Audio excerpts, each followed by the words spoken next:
Hey guys, today we are going to continue on with revising, and today we're going to talk about strong verbs versus weak verbs.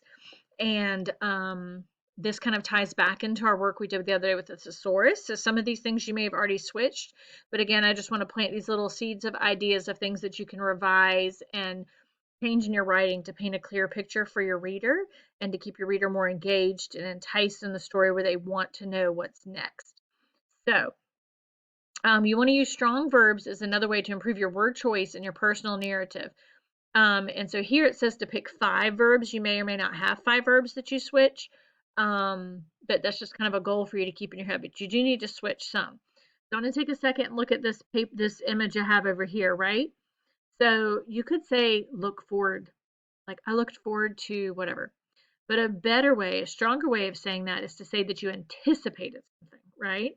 That you're anticipating. It just paints that better image in your head. Someone was tricked versus someone being bamboozled, right? Bamboozled is such a stronger word, such a better word there. I drove around my children to all the swim practices versus I chauffeured them, right? Different word. The denotation, the definition is the same. It's that connotation, those fuzzy gray feelings about the word, right? Took control versus conduct. Sent away versus ejected, right? You could say the soccer player was sent away from the game or they were ejected from the game. Different connotations there. Something went away or it evaporated. Doesn't have to mean literal evaporation like science, just something that kind of went away. Someone was fooled or they were outwitted, right? They walked or they pitter pattered. Someone got off the hook or they were vindicated. Something shot out or blasted out, right? Someone giggled or chuckled. I ate the sandwich or devoured it, right? You were confused or mystified. You walked or waltzed. You were full from a meal or stuffed, right? All right, so today, real quick, I am going to go back in my slides to slide 32, and I've just picked a couple that I'm going to change today.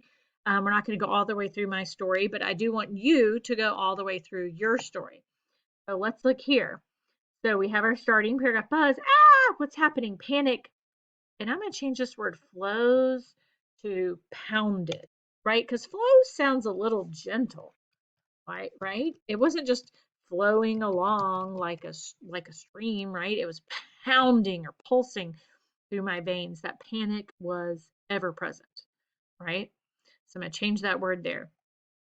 Then we come down here to my second paragraph. I was walking in the woods on a brisk fall afternoon, right? There's lots of ways to say walking here. You could say that's an excellent way to go back and check in your thesaurus.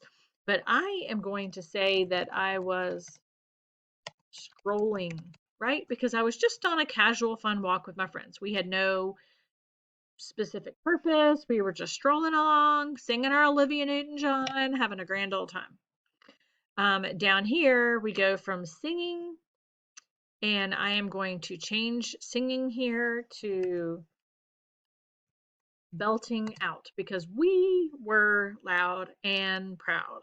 We were singing it out. We loved the song. It was all about PE class, and we thought it was fabulous. So we were belting out the latest tune from Olivia Newton-John when we saw a hole in the ground, right? Just kind of gives a different image rather than us just singing la la la la. We were belting it out. All right, so boys and girls, what I want you to do is go through your story and look specifically at the verbs in each sentence. Every sentence has a verb, or it should, and look at the verbs in each sentence and see if those are strong verbs or weak verbs. And is it a place where you can make an adjustment to give a little bit better picture? A couple rules here. One, don't switch every verb to something weirdly complicated because then that makes it hard for your reader to read. Two, don't use words if you don't know what they mean. If you don't know what the word means, don't use it because it could have some kind of connotation that's not the picture you're trying to paint. Okay, so only use words that you know what they mean, and do not switch every single word just to make it complicated. Okay, All right, boys and girls, have a great time revising and working in your stories. I can't wait to read the changes that you've made, and I hope you have a fabulous afternoon. Take care, guys. Bye.